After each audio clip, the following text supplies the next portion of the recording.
And universal basic income would theoretically make all that possible.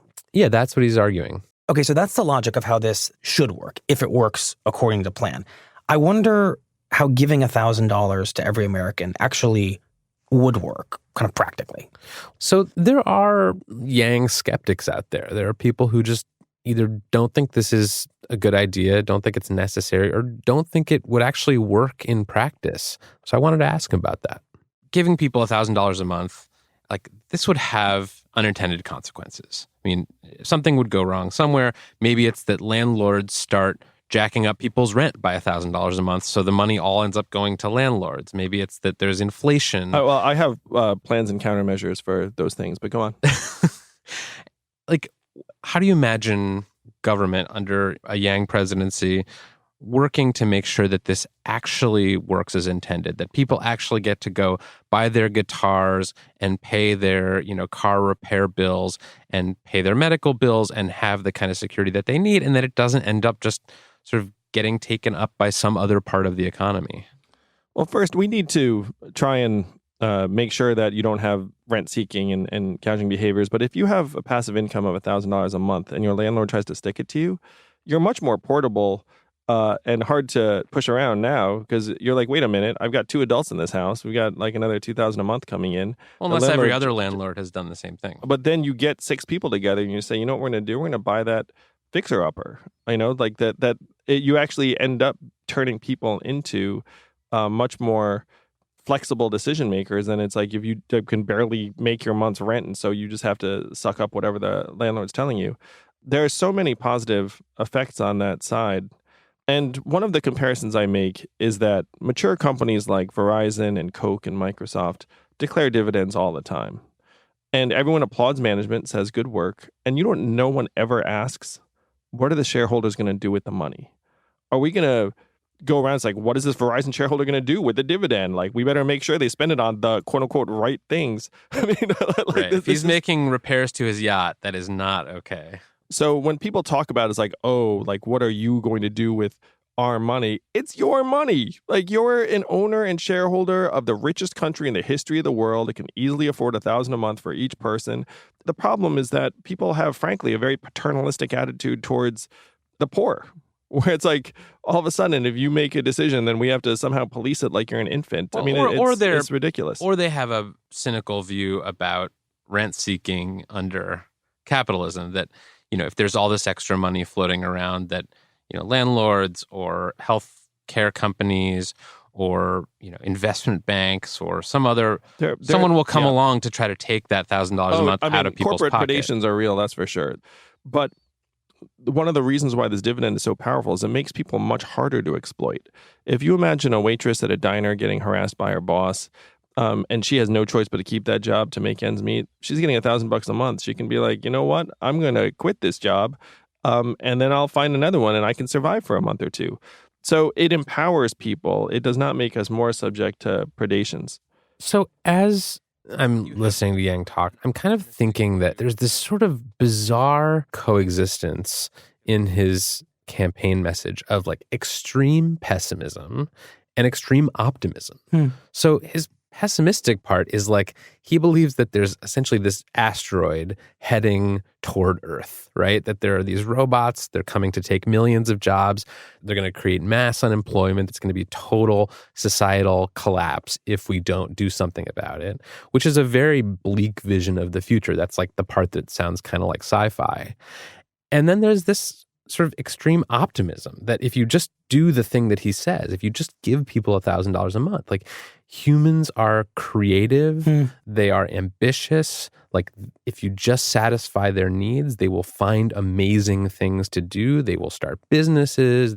They will essentially make the decisions that you would hope they would make. And that humans really are, at their core, good. I'm optimistic about the fact that there's nothing stopping a majority of citizens of a democracy from rewriting the rules of our economy to work for us, the people, the owners, the shareholders of this country. That's the source of my optimism. And, the other thing I'm thinking is like, yes, like in a vacuum, this makes a lot of sense. But we're not in a vacuum. In fact, we're in an incredibly polarized political environment.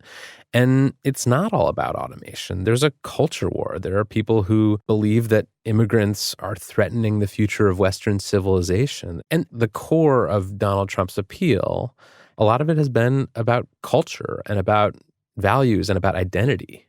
And that's the piece that you don't really hear Yang talking about as much. And so I wanted to ask him about some of that too.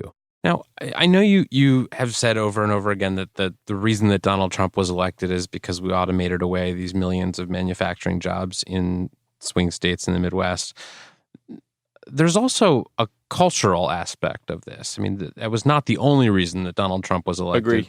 Like, how do you campaign in that environment while trying to make the story about jobs and automation and robots and basic income, but knowing that there's this whole other group of people who are motivated by cultural issues?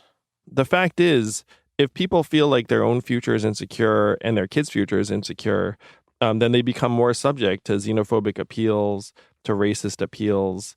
And so if you're dealing with a society of deprivation, then unfortunately those appeals become more powerful.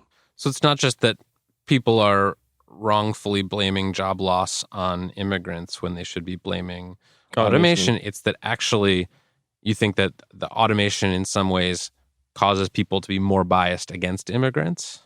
Well, so the automation, I'm just going to try and take a very Sorry, I'm just trying to wrap my head around No, this. please. So let's take a town in Ohio that had its plant closed and thousands of people lost their jobs, and it's rough. So people are struggling economically, and then your executive functioning erodes because you're just trying to make ends meet.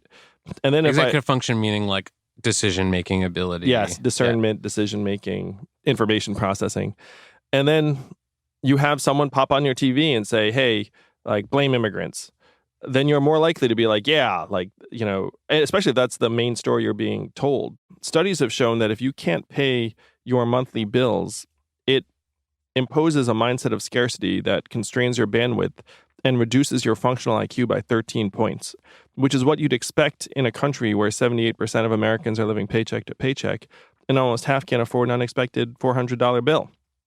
So if you want us to become more reasonable and rational and proactive around things like climate change, then you would need to lift this mindset of scarcity that is weighing down so many of our people and replace it with at least some sort of relative abundance. And there's no realistic way to do this except through something like a basic income. And Kevin, what do you make of that answer? Because on the face of it, it's compelling, but it's also kind of confusing. Well, yeah, I mean, I think like to a hammer, every problem looks like a nail, to Andrew Yang, like every problem can be explained as a function of sort of automation and stress introduced by technology. And solved with UBI. And solved with $1,000 a month. Because he's basically saying that like, yes, like racism, anti-immigrant sentiment, like gender bias, these things are problems, but they're not the root problem. Like the root problem is that people are stressed out because their jobs are changing, they're worried about becoming obsolete, they don't have money to fulfill their basic needs, and they're really stressed out. And that if you just solve that problem, like that will kind of solve all of the rest of the problems too. And so I don't know how persuasive people are going to find this. Like there are a lot of people who are stressed about paying rent, and they're not all clamoring for the wall at the border. But I think the way that all of this sort of ties together is part of the reason that I think he's been able to attract and maintain this sort of devoted audience. Like, I think when we talked in 2017, like this was essentially an argument about economics and labor. I mean, he was essentially approaching this as a math problem. But in the years since then, he's been able to sort of turn it into a discussion about what it means to be a human, about what we would do if we weren't so worried about making ends meet. And I think that's the part that I didn't see when I first met him, was that this argument, this sort of wonky economics argument about automation and UBI and GDP and all these other three-letter acronyms, that he could make it appeal to people on an emotional level by saying this is not just about giving you free money, but instead he's saying like it's not about the money, it's about what the money can allow you to do. And that's the part that I think I missed. I found that the more human I am, the better the campaign goes, and I enjoy it more, and people around me enjoy it more. So it's just a win all the way around. And I think you know this about me. It's not like I'm obsessed with becoming president. Like Andrew, you're running for president. I'm just going to remind you. Oh yeah, I'm running, and everyone knows I'm running. But everyone also knows that I'm not running because of some deep, native, long-standing, burning desire to become president of the United States. Like I'm running because we're facing some of the biggest existential problems in our history, and our government does not have its shit together. Okay, one of the last questions. We've got a debate coming up. In the last debate, I think you maybe got like a couple questions off. You were given a little bit of speaking time, but you didn't get off any, made-for-TV zingers. So, like, what's your game plan going into this debate? Are you taking a different strategy? Are you kind of going to try to play the game more in terms of having these sound bites that are made to be sort of clipped and replayed? It's probably not in my interest to try and compete with Joe Biden and Kamala Harris for airtime. I just need to make the most of the time that I have.